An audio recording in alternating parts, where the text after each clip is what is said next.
শুরু করছি dark side. লিখনিতে Zabin Furqan. পর্ব সংখ্যা 20। ভাইব্রেশনের শব্দে ফোনের দিকে তাকালো আসমান। একটি মেসেজ এসেছে।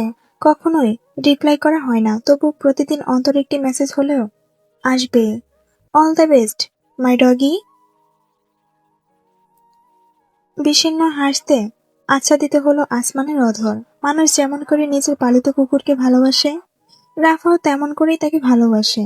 ভালোবাসা অপমান করা উচিত নয় চমৎকার শব্দটিকে, বলা উচিত আসক্তি। চরম পর্যায়ে আসক্তি। মাথা ঝাড়া দিয়ে নিজেকে সংযত করলো আসমান, তারপর বেরিয়ে পড়ল। চ্যারিটি গালা রেমানের উত্তর প্রান্তে এক বিস্তৃত ঐতিহাসিক গুরুত্বসম্পন্ন স্থানে আয়োজিত হয়েছে। বিলাসবহুল জীবনযাত্রা উপভোগ করা মানুষ মাত্রই এসব আনুষ্ঠানিক গালাতে অংশগ্রহণ করে। কে কত বিশাল অঙ্কের ডোনেশন প্রদান করতে পারে তা নিয়ে আগ্রহ আলোচনা থাকে তুঙ্গে। আসমানের বুগাটি কাইরন যখন অনুষ্ঠানস্থলে পৌঁছালো তখন সময় সন্ধ্যা 7:20। গাড়ির দরজা খুলে বাইরে বেরিয়ে এদিক সেদিক তাকালো সে। নতুন কোনো মুখকে পৌঁছাতে দেখে আমন্ত্রিত অতিথিগণ ফিরে ফিরে তাকালো। সকলেই আগ্রহ হচ্ছে পরিচিতির। কোথাও কোনো পরিচিত মুখের অস্তিত্ব না পেয়ে ধীরে ধীরে ভেতরে প্রবেশ করে আসমান হাতঘড়ির দিকে তাকালো আবারও। পকেটে হাত ভরল ফোন বের করার আশায়। ঠিক তখনই আচমকা তার পিঠে কারো হাতের সঙ্গে অস্তিত্বে ইচ্ছাত শিউরে উঠে ঘুরে তাকালো। বিস্মৃতি হাসি নিয়ে তার দিকে চেয়ে রয়েছে Sudarshana. Welcome Asman. Did you missed me? আসমানের কোমরে জড়িয়ে গেল তার উভয় হাত, আলিঙ্গন করলো আলতোভাবে। এক মুহূর্ত স্তব্ধ হয়ে থেকে পরক্ষণে সুদর্শনাকে দূরে ঠেলে আসমান ভ্রু কুঁচকে বিড়বিড় করলো, ইউ আর নট চিত্র। তীর্যক হাসল চারুলতা। পার্টিতে পরিবারের আগে সে পৌঁছেছে আলাদাভাবে। চিত্রলেখা এবং বিলাল আসবেন একসাথে। কোম্পানিতে গিয়েছে তারা কোনো এক জরুরি মিটিংয়ে কাজে, তাই নিজের বোনের প্রিয় মানুষটিকে সামান্য পরখ করে দেখছিল। কিন্তু প্রথমবারই এমন ধরা পড়ে যাবে ভাবিনি। এত দ্রুত চারুলতা এবং চিত্রলেখাকে আলাদা করা কর্মটি একমাত্র বিলাল রেমান ব্যতীত করতে এর পূর্বে কেউ কোনোদিন সক্ষম হয়নি। হয়তো ভুল মানুষকে পছন্দ করেনি তার সন্দেহ সহদর। আসমানের কাজ চাপড়ে দিল Charulata. Good job man, good job. আপনি চারুলতা? রহস্য হাসল চারুলতা। দীর্ঘ চুলরাশি পিছিয়ে এলে মাথা কাত করে আপাদমস্তক পর্যবেক্ষণ করলো আসমানকে। এবং আপনি দি গ্রেট আসমান? নীরব থাকলো আসমান। পুনরায় তাকালো হাতঘড়ি তাকাতেই হাসলো চারুলতা। খুব বেশি ব্যস্ত মানুষ নাকি? আপু বলেছে বিজনেস আছে গাড়ির, এজন্য বুঝি বুগাটি পছন্দ? এক নজর দূরে পার্কিং লটে রাখা গাড়ির দিকে তাকিয়ে আসমান চারুলতায় দৃষ্টি ফিরিয়ে আনলো। যথারীতি নিরুত্তর থাকলো। এই কি, আপু যে বলল আপনি নাকি খুবই ফ্রেন্ডলি? এ তো দেখছি ফার্মের মুরগির থেকেও খারাপ। একটা বট গাছের সাথে আলাপ করছি নাকি? চিত্র কোথায়? আহারে, আসবে আসবে, একটু ধৈর্য ধরুন মশাই। এমন ছটফট করতে লজ্জা লাগে না? আমি আপনার হব হব শালি হই, একটু তো। চারুলতার উপর সমস্ত আগ্রহ হারিয়ে আসমান ঘুরে দাঁড়ালো। পাশের টেবিল থেকে একটি জুসের গ্লাস তুলে চুমুক দিল, যেন কথোপকথনে না করতে হয়। তাতে ভ্যাবাচাকা খেয়ে দাঁড়িয়ে রইল চারুলতা। এমন কঠোর পুরুষ মানুষদের সে দেখেনি। কিসের কঠোর? এত রীতিমতো রুড। প্রথম দর্শনে বিশেষ কিছু মনে না হলেও বর্তমানে এই অদ্ভুত পুরুষটিকে ঘিরে তার হৃদয়ে কিঞ্চিত আগ্রহ জাগ্রত হয়েছে। চুল এলিয়ে ভাব দেখিয়ে উল্টো ঘুরল সে। তাও এত ঠেকা পড়েনি কারোর সঙ্গে এভাবে যেচে যেচে আলাপ করতে। প্রায় 1 ঘন্টা পেরিয়ে গেল। তারপর চ্যারিটির গেলা আরম্ভ হলেও বিলাল রেমান কিংবা চিত্রলেখার দেখা পাওয়া গেল না। ক্রমশই দুশ্চিন্তাগ্রস্ত হয়ে পড়ল আসমান। ব্যাপার কি? এতটাও তো দেরি হওয়ার কথা নয়। আর মনে আশেপাশে চারুলতার দিকে তাকালো। মেয়েটিকেও কিছুটা বিচলিত লাগছে। পায়চারি করছে চারিদিকে। কানে ফোন। যখন কি করা উচিত ভাবছে আসমান, ঠিক তখন নিজের ফোন ভাইব্রেট করে উঠল। দ্রুত ফোন তুলে নিহাদের নম্বর লক্ষ্য করতেই তার ভ্রুজোড়া কুঁচকে এলো। Plan failed. তবুও নীরব থাকলো আসমান। নিহাদের অতি উত্তেজনা কণ্ঠস্বর ধ্বনিতে হয়ে চলেছে। 3টি জিপ, 2টি ল্যাম্বরগিনি এসভিজে তুলে নিয়েছে 5 বডিগার্ড ডাউন। বুকে পেঁচার মোহর। টেল্লিং দ্যাম। জীবনে বহু বছর পর ভীতি অনুভব করলো আসমান।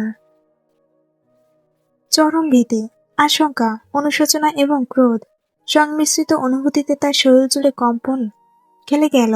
তীব্র কণ্ঠে আদেশ করল, কিপ টেলিং, লোকেশন পাঠাও।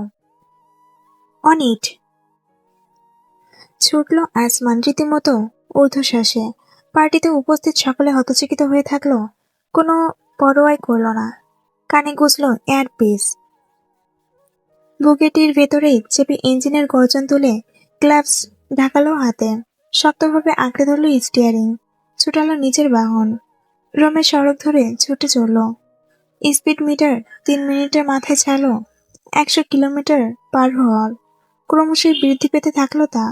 বুকের ভেতর ঘূর্ণিপাক, অন্তর ক্রোধ এবং মস্তিষ্কে শুধুমাত্র একজনের মুখচ্ছবি।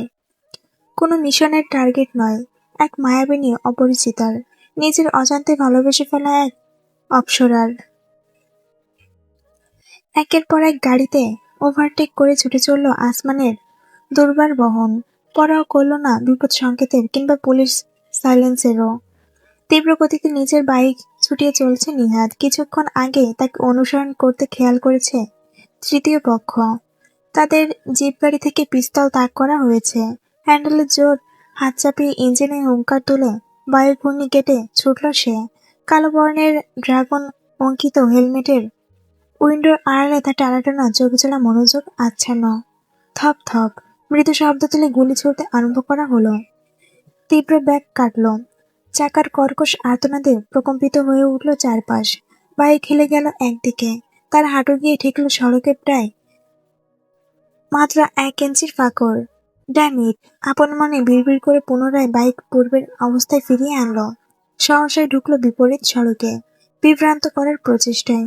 কোম্পানি থেকে বিলাল রেমান এবং চিত্রলেখাকে অনুসরণ করার কাজ ছিল তার, কিন্তু এর মাঝে এই পেঁচা বাহিনীর কোথা থেকে উড়ে এসে জুড়ে বসেছে ধারণা করতে পারছে না। এখন সে কোনো ছুটেছে এদের পেছনে। টার্গেটকে হাতিয়ে নিয়েছে আসমানের চিত্রলেখাকেও। এদের কবর খুঁড়ে তবে আজ শান্ত হবে মন। বিপরীত সড়ক ধরতে পেঁচা বাহিনীর জিপদের অনুসরণ লক্ষ্য করে বাঁকা হাসি ফুটল নিহাদের অধরে। ভালোই তো, তাকে রেসে হারাতে চায়। তবে বেশ, তবে দেখা যাক রেস কত প্রকার ও কি। গেট রেডি পেঁচার গোষ্ঠী। একটানে বাইক ঘুরিয়ে উল্টো করল নিহাদ। মুখোমুখি সম্পূর্ণ অপ্রস্তুত হয়ে গিয়েছে ড্রাইভার। তাতে উত্তেজনায় পারদ চড়চড় করে ঠেকল আকাশে। পর মুহূর্তে গুলিবর্ষণ সে এড়ালো একেবারে বামে, আরেকবার ডানে হেলিয়ে। একে একে এমনভাবে এগোচ্ছে যে রাতের আধারের মাঝে শুধুমাত্র হেডলাইটের আভায় তাকে টার্গেট করা সম্ভব হচ্ছে না। ক্রোম ক্রোম স্প্রিড দ্বিগুণ করল নিহাদ। অপর প্রান্তে জিপে চিৎকার চেঁচামেচি হচ্ছে স্পষ্ট টের পাচ্ছে। গতি কমিয়ে পিছিয়ে যেতে চাইছে তারা। হাসি বিস্তৃত হলো নিহাদের। পৌঁছে গিয়েছে সে, প্রায় সংঘর্ষে হলো বলে একেবারে অন্তিম মুহূর্তে বাঁক কাটল। চাকার আর্তনাদে কান চিরে এলো যেন। এক হাতে হ্যান্ডেল চেপে ভিন্ন হাতে তুলল নিচের রিভলভার। গুলি ছুড়ল জিপের নিচে গ্যাস ট্যাঙ্ক বরাবর। পাশাপাশির অবস্থান থেকে বেরিয়ে আসার আগে জিপবাসীর অসহায় দৃষ্টিতে সে অধর কুঞ্চিত করে হাসল। Good bye, puppies. রিভলভার সম্বলিত হাত তুলল পিছনে। হতবাক হয়ে সেদিকে চেয়ে থাকলো বাকিরা। 1 আঙ্গুল 2 আঙ্গুল 3 আঙ্গুল তুলল নিহাদ। ঠিক তার পরপরই ধামাকা। প্রচন্ড বিস্ফোরণে ছিটকে গেল জিপ। দাও দাও আগুনে ছেয়ে গেল। বাইকের প্রান্ত উঁচিয়ে সে অগ্নিকুণ্ডের মাঝে বেরিয়ে এলো নিহাদ। মুখ জুড়ে তার পরিতৃপ্তির হাসি। একটা ছাঁটাই ছিটকে আসতে মাথা হেলিয়ে তা এড়িয়ে উচ্চ শব্দে হেসে উঠল। তারপর নজর দিল দ্বিতীয় জিপের দিকে। তৃতীয়টিও এগোচ্ছে একসাথে। নেহাত স্পিড কমালো, ছুটে গেল ল্যাম্বরগিনির দিকে। ওটাকে দৃষ্টির আড়াল হতে দিলে বেকায়দায় পড়ে যাবে। ওখানে চিত্রলেখার বিলাল যেমন রয়েছে। দিলে বেকায়দায় পড়ে যাবে। ওখানে চিত্রলেখার বিলাল যেমন রয়েছে। নেহাত আন্দাজও করার সময় সুযোগ পায়নি যে ভেতর থেকে বসে পেছনে চলমান ধ্বংসযজ্ঞ সবকিছু পর্যবেক্ষণ করেছিল চলেছে রেমান পরিবার। হঠাৎই ঘটল বিপত্তিটা। সুচালো কিছু জিনিস সড়কে ছুড়ে দিয়েছে পেঁচা বাহিনী। সেসব এড়াতে গিয়ে নিহাত ভারসাম্য হারালো। সুযোগ গ্রহণ করে উভয় প্রান্ত থেকে তাকে চেপে ধরল দুই জিপ। মাঝখানে সে স্ট্যান্ড আউট হয়ে পড়েছে। সুদানের ফুয়ারা। ইতালির সড়কে ইটালিয়ান গুন্ডা বাহিনী তার চট্টগ্রামের বিখ্যাত অশ্রব্য শব্দের অর্থ অনুধাবন করতে পারল না। গতি বাড়িয়ে ফাঁদ এড়াতে চাইল নিহাত, তথাপি সম্ভব হলো না। তার দিকে তাক করা হয়েছে সবগুলো পিস্তল উভয় পাশ থেকে। ঝাঁঝরা হয়ে যাবে সে সম্পূর্ণ। একটি ঢোক গেল নিহাত, ভয়ে নয়, ব্যর্থতার আশঙ্কায়। তবে কি সে আসমানের কথা রাখতে পারবে না? ঠিক যে মুহূর্তে টিগার টানা হচ্ছিল, ওই মুহূর্তে যেন স্বয়ং দেবদূতের আগমন ঘটল। তীব্র গতিতে আধার কেটে বেরিয়ে এলো একটি বুগাটি, যেন বায়ু থেকে আবির্ভূত হয়েছে এই জগতে। ভয়ঙ্কর দানবের ন্যায় অগ্রসর হলো। জিপের পেছনে জোর ধাক্কায় ধাতব কর্কশ শব্দ তুলল চারপাশে। বাম পাশে জিপটি ধাক্কার জোরে আছড়ে পড়ল সড়কের ধারে। নিহাতের বাইক পাশে বনবন করে ঘুরে গেল বুগাটি। ভেতরে মানুষটিকে এক মুহূর্তের জন্য নজরে পড়ল নিহাদের। না চাইতেও টলটল করে উঠল তার দৃষ্টি। উভয় হাত স্টিয়ারিং এ চেপে বনবন করে ঘুরিয়ে চলেছে আসমান। দৃষ্টি উন্মুক্ত। তীব্র বায়ুর ঝটকায় এলোমেলো উড়ে চলছে সাজ্জিত কেশগুচ্ছ। এক সেকেন্ডের মাঝে দৃষ্টি বিনিময় হলো উভয়ের। মাথা হেলালো নিহাদ, এগিয়ে গেল সামনে। পুনরায় বাঁক কেটে লাথি বসালো জিপ গাড়িতে। পাশের বুগাটির জানালা থেকে রিভলভার তাক করলো আসমান। এক হাতে স্টিয়ারিং এবং অপর হাতে অস্ত্র। ঠাস ঠাস ঠাস। মুহূর্তে বুলেটে ঢুকে গেল জিপের গুন্ডা বাহিনীর শরীরে। সবার প্রথমে ধসাই হলো ড্রাইভার, একে একে বাকিরা। ততক্ষণে নিয়ন্ত্রণ হারিয়ে সেই জিপ ধাক্কা দিল দ্বিতীয়টিকে। পুনরায় বিস্ফোরণে কম্পিত হলো রোমানের বুক। জিপ বাহিনী ধরাশায়ী। ল্যাম্বরগিনির দিকে দৃষ্টিপাত ঘটল উভয় পিছাসের।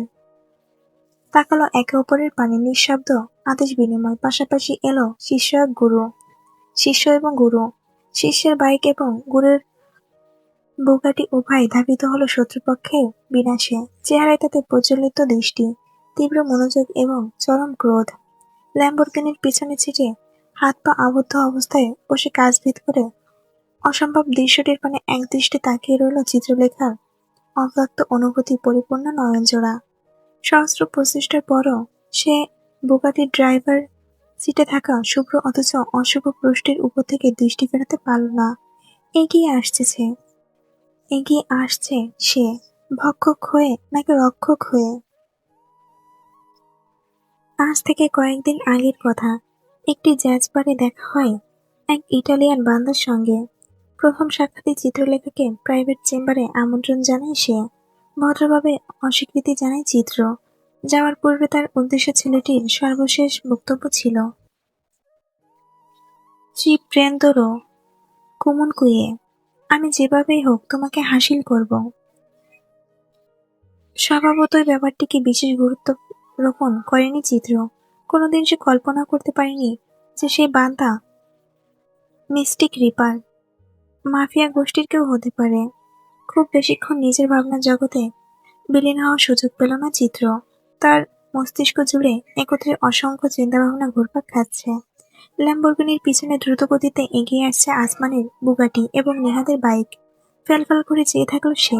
এ কি দেখছে? আদতে কারা এরা? কে আসমান? দ্য কিলিং মেশিন, কেবি গ্রুপের সবচেয়ে শক্তিশালী অস্ত্র। কণ্ঠটি কর্ণগোচর হতে চিত্র হতচকিত হয়ে পাশে বসা নিজের বাবার দিকে তাকালো। বিলাল রেমান, চেহারা জুড়ে অদ্ভুত এক কাঠিন্য, যা তার চরিত্রের সঙ্গে সম্পূর্ণ বেমানান। কম্পিত কণ্ঠে চিত্র জিজ্ঞাসা করল, কি বললে তুমি? বিলাল এক নজর নিজের কন্যার দিকে তাকালেন। তবে দ্বিতীয় বাক্য উচ্চারণ করার পূর্বে ল্যাম্বরগিনির পাশাপাশি এসে পড়ল বুগাটি। মাথা কাত করে চাইল চিত্র। দৃষ্টি বিনিময় ঘটল উভয়ের মাঝে। নিজের রিভলভার সম্বলিত হাত দিয়ে বুকে ছোঁয়ানো আসমান। ইশারার অর্থ, আমি আছি। নিজের ভেতরে কেমন ঘূর্ণিপাক অনুভব হলো চিত্র বলতে পারবে না। তার দৃষ্টি ঝাপসা হয়ে এলো অশ্রুর তোড়ে। ততক্ষণে এগিয়ে গিয়েছে বুগাটি। সর্বোচ্চ 490 কিলোমিটার পার হাওয়ার গতির ক্ষমতা সম্পন্ন দানব গাড়ির সঙ্গে পাল্লা দিতে সক্ষম হলো না ল্যাম্বরগিনি। সহসায় অতিক্রম করে হুঙ্কার ছাড়িয়ে ব্যাগ কেটে বুগাটি সড়কপথে আটকালো। তাতে উভয় ল্যাম্বরগিনি ঘর্ষিত এড়াতে থামাতে বাধ্য হলো একে একে। পেছনের পথে বাধা হয়ে দাঁড়িয়ে পড়ল নিহাদের বাইক। নিঃশব্দে ঘিরে ধরল চারপাশে। ধোঁয়ায় আচ্ছন্ন পরিবেশ। ধূসরতার চাদর ভেদ করে জ্বলজ্বল করে নিচ্ছে গাড়িরূপী দানবগুলোর হেডলাইট। কয়েক মুহূর্তের অস্বস্তিকর নীরবতা। বাইকের উপর বসে হাঁপাচ্ছে নিহাদ। সতর্ক হয়ে খেয়াল করছে চারদিকে। অবশেষে মুহূর্তের নিগড়তা ছেদ করে ল্যাম্বরগিনির দরজা খুলে গেল। বেরিয়ে এগোলো গোটা শতেক সহস্র কালো পোশাকধারী। বুকে প্রজ্বলিত পেঁচা সিলভার মোহর। সকলের অস্ত্র তাক করা বুকাটির দিকে। সতর্কিত সকলে। হুট করেই বুকাটির দরজা খুলে গেল। রীতিমতো শ্বাসরুদ্ধ হয়ে অপেক্ষারত প্রত্যেকে। ধোঁয়াটে আমানিশার অন্তরাল হতে ধীরে ধীরে স্পষ্ট হলো পিশাচের অবয়বটি। প্যান্টের পকেটে একটি হাত ঢুকিয়ে রেখেছে, অপর হাতে শোভা পাচ্ছে রিভলভার। হিংস্র প্রশ্নে এগিয়ে আসছে সে। সম্পূর্ণ চেহারা বর্তমানে আচ্ছাদিত মাস্কের অন্তরালে। শুধুমাত্র দীপ্ত শোষণ ক্ষমতা সম্পন্ন কৃষ্ণগহ্বর তীক্ষ্ণ দৃষ্টি নিক্ষেপ করেছে শত্রুদের উপর। দানব যত এগিয়ে আসছে, উপস্থিত শত্রুগণ তত যেন বিচলিত হয়ে পড়ছে। এতটাই অশুভ এবং শক্তিশালী এক প্রভাব ছড়িয়ে পড়েছে তাদের অন্তরে যে না চাইতেও সমস্ত শরীর ক্ষণে ক্ষণে প্রকম্পিত হয়ে উঠছে। গুলি যে ছুড়বে তাতেও সিদ্ধান্তহীনতায় ভুগছে। Just fire! দলের নেতা আদেশ যেন সম্বিত ফিরল সকলে, কিন্তু অস্ত্র চালানোর পূর্বে ঠাস প্রকম্পিত হয়ে উঠল ধরণী। ধপাস করে সড়কে লুটিয়ে পড়ল বরাবর গুলি ভেদ করে যাওয়া দল নেতা। মুহূর্তে তাজা রক্তে সিক্ত হয়ে উঠল ভূমি। নিজের হাতে রিভলভার ছুড়ে ফেলল আসমান। গুলি শেষ। গড়িয়ে গেল তা দূরে। একটি ঢোক গেলে নিরস্ত্রতার দিকে ছুটে এলো পেঁচা বাহিনী। তবে আদৌ কি নিরস্ত্র সে? মুহূর্তে বেরিয়ে এলো পকেটের অভ্যন্তর থাকা হাতটি। হেডলাইটের আভায় চকচক করে উঠল সিলভার বর্ণের ধাতব নামচক্র। এমন অদ্ভুত অস্ত্র লক্ষ্য করে পরিহাসের হাসি হাসল শত্রুদল।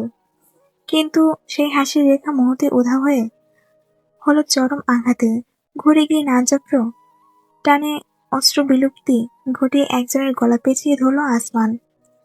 সেকেন্ড খানেক অপেক্ষা করল না। শক্তিশালী বাহুজুড়ে একবার ডানে অতবার বামে ঘুরিয়ে দিল মাথায়। চকচকে করে চড়চড় করে হাড় ভেঙে যাওয়ার আওয়াজ।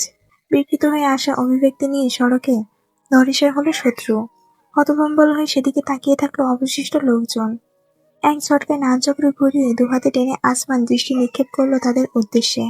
কণ্ঠে বজ্রপাতের ধ্বনি তুলে ঘোষণা করল, নেকড়ের সঙ্গিনীর গায়ে সামান্যতম আঁচড়ও নেকড়েকে ধ্বংসদেবতা রূপে আবির্ভূত করতে যথেষ্ট। An alpha always protects his mane. এ যেন ঠিক রূপকথার গল্পে শোনা রাক্ষস। ভক্ষক হয় আবির্ভূত হয়েছে তাদের ভাগ্যকাশে। একে অপরের মাঝে দৃষ্টি বিনিময় ঘটিয়ে শক্ত ঢোক গিলল সকলে। অসহনীয় এই অবয়ব। ততক্ষণে বাইক থেমে নেমে ল্যাম্বরগিনির কাছে পৌঁছেছে নিহাদ। দেহটার সুযোগ কাজে লাগিয়ে পাশে দাঁড়ালো একজন মাত্র গার্ডকে ঘাড়ে আঘাত এনে এক মুহূর্তে ধরাশায়ী করে দরজা খুলল সে। ভিতরে সিট থেকে বাইরে নেমে আসতে সাহায্য করল চিত্রলেখা এবং বিলাল রেমানকে। বিলালের সঙ্গে চোখাচোখি হতে খানিক দ্বিধা অনুভব করল, কিন্তু পর মুহূর্তে চিন্তা ছেড়ে ফেলে পায়ে বুট থেকে ছুরি বের করে বাঁধন কেটে মুক্ত করল তাদের। মুক্তি পেয়ে একছুটে আসমানের দিকে চলে যেতে চাওয়া চিত্রকে আটকালো হাত চেপে ধরে। কি করছেন কি আপনি? আসমান নিজেকে ওয়ান্ডার ইউম্যান মনে করেন নাকি যে আয়রন ম্যানকে সাহায্য করতে ছুটে যাচ্ছেন। ফ্যাল ফ্যাল করে তাকিয়ে থাকলো চিত্র নিহাদের দিকে। এই ছেলেটাকে তার জানা নেই, কিন্তু প্রথম থেকেই সে তাদের রক্ষা করার প্রচেষ্টা করে আসছে, তা তার নিকট স্পষ্ট। নিহাদ ভ্রু উঁচু করে বলল, জীবনে সিনেমা দেখেননি? ফাইটের মাঝখানে যান আর একটার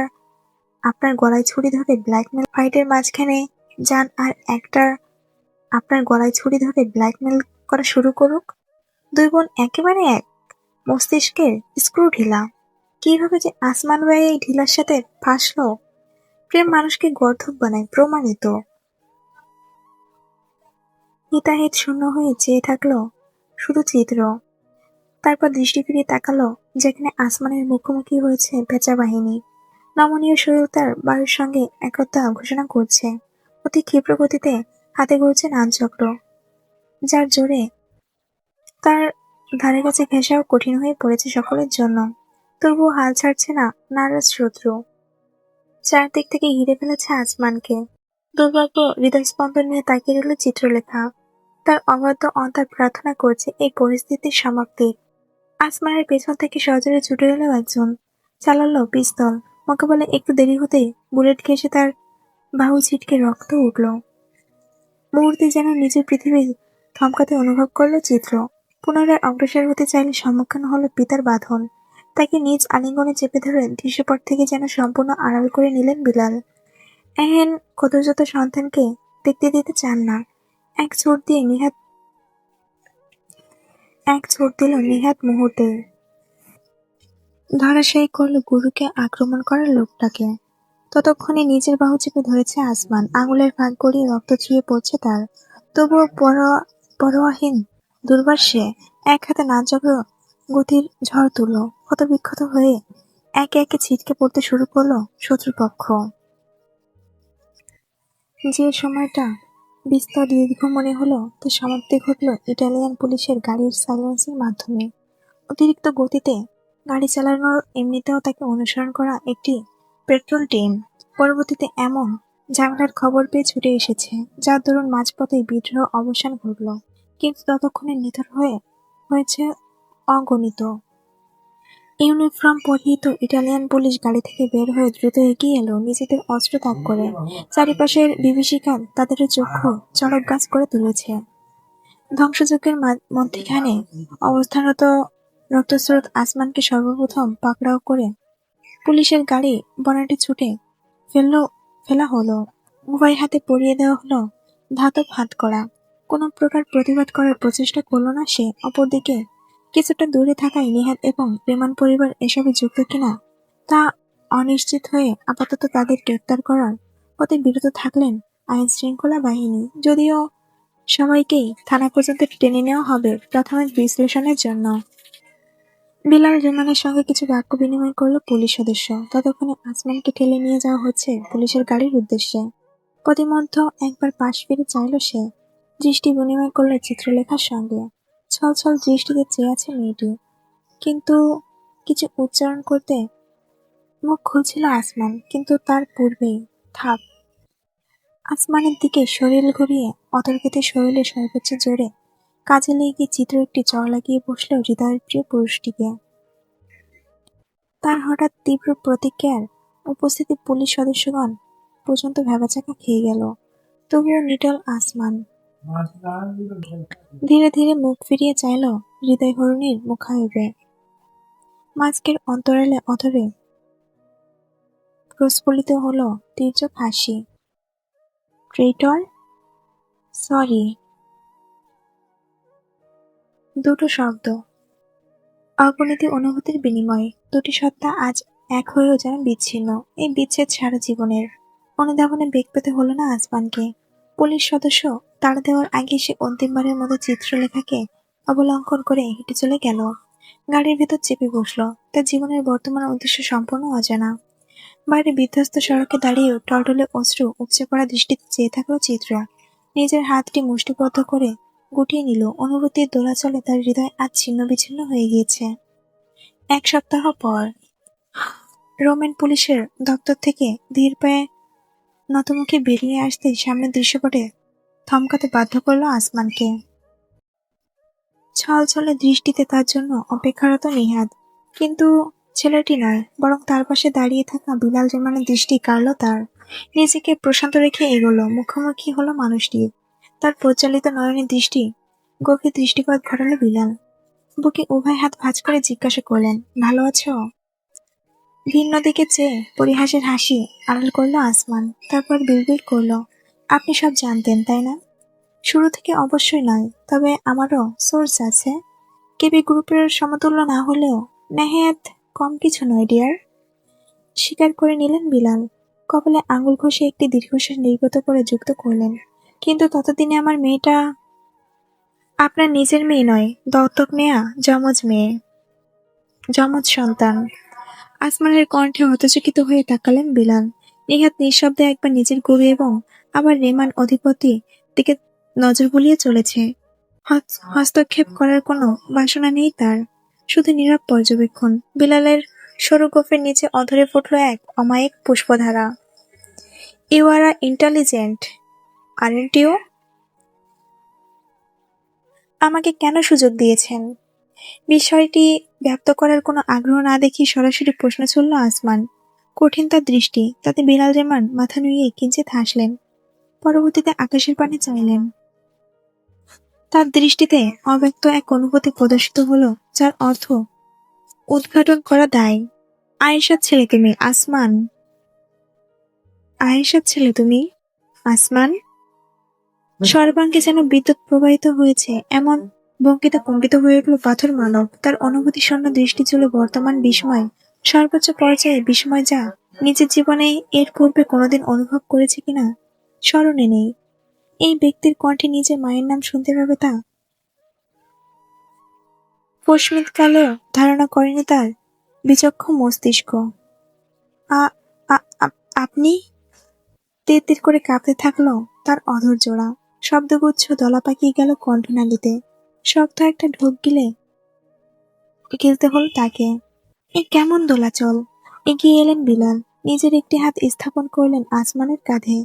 তার ওষ্ঠ যথারীতি উদ্ভাসিত অমায়িক হাসির আস্ফালনে। গো ব্যাক টু বাংলাদেশ আসমান, নেভার কাম ব্যাক। এইটুকুই। বিলাল রেমান উল্টো ঘুরলেন। কিছুটা দূরেই অপেক্ষারত গাড়ি চড়ে বসলেন। সড়ক ধরে তার দৃষ্টিসীমার বাইরে চলে যাওয়া পর্যন্ত তাকিয়ে থাকলো আসমান। তার হাঁটুর জোর কমে এল সহসায়। মাটিতে বসে পড়ার আগেই নিহাদের শক্তিশালী বাহুডোরে তাকে আলিঙ্গন করে নিল চারপাশ হতে। জীবনে প্রথমবারে কোনো মিশনে সম্পূর্ণ ব্যর্থ হয়েছে দ্য কিলিং মেশিন আসমান। তবে তা নিয়ে বিন্দুমাত্র আফসোস অনুভূত হচ্ছে না তার, বরং শুধু একটি চিন্তার ঘুরপাক খাচ্ছে মস্তিষ্ক জুড়ে। এই কি তবে সমাপ্তি? হ্যাঁ, ভ্রুকুটি করে যেন উত্তর দিল তার ভাগ্য দেবতা। তবে কি দরকার ছিল আবেগের? যন্ত্রণা বৃদ্ধির উদ্দেশ্যে? ভাগ্য পরিপূর্ণ শুধুমাত্র যন্ত্রণা এবং যন্ত্রণায়, হোক তা ব্যর্থতার কিংবা বিচ্ছেদের। অতিবাহিত হয়েছে মাস তিনেক। দেশের প্রাকৃতিতে নিজের রাজত্ব দখল করেছে ঘোর বর্ষা, টানা বৃষ্টি। দিন পেরিয়ে ছুঁয়ে যায় সপ্তাহ।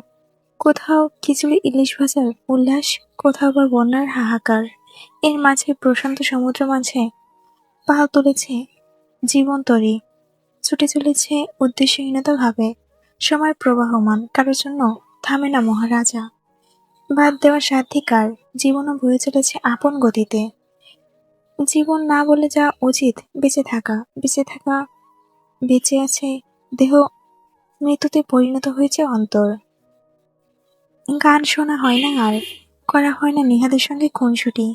রান্নার রেসিপি ভুলে বসেছে ইতিহাসের বই, অযত্নে আচ্ছাদিত হয়েছে দুই আঙুলের স্থল মূলয়। আগ্রহ ভরে ক্রয়কৃত গিটারটির স্ট্রিং ছিঁড়ে পড়ে আছে।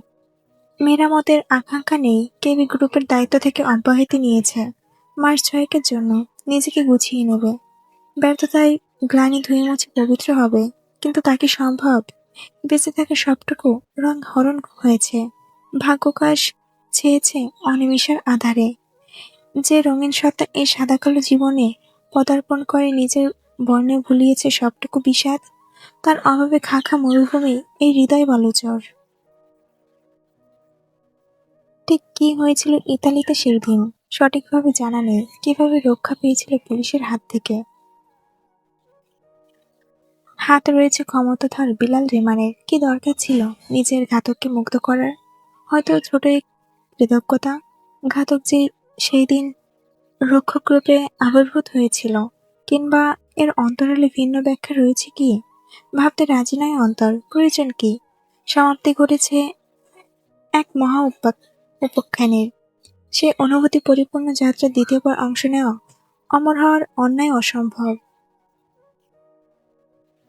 কেবি গ্রুপ কেমনভাবে গ্রহণ করেছে এই ব্যর্থতাকে? সত্যিকারের অর্থে করেনি, কিন্তু নিজের হাতিয়ারের অনুভূতিহীনতায় ধরা যে স্পষ্ট খেয়াল করেছে অধিপতি বাদশা কাইসার। তাই তো সময় দিয়েছেন সেই ফাঁক পরিপূর্ণ করে পুনরায় নব্য উদ্যমে জাগ্রত হওয়ার।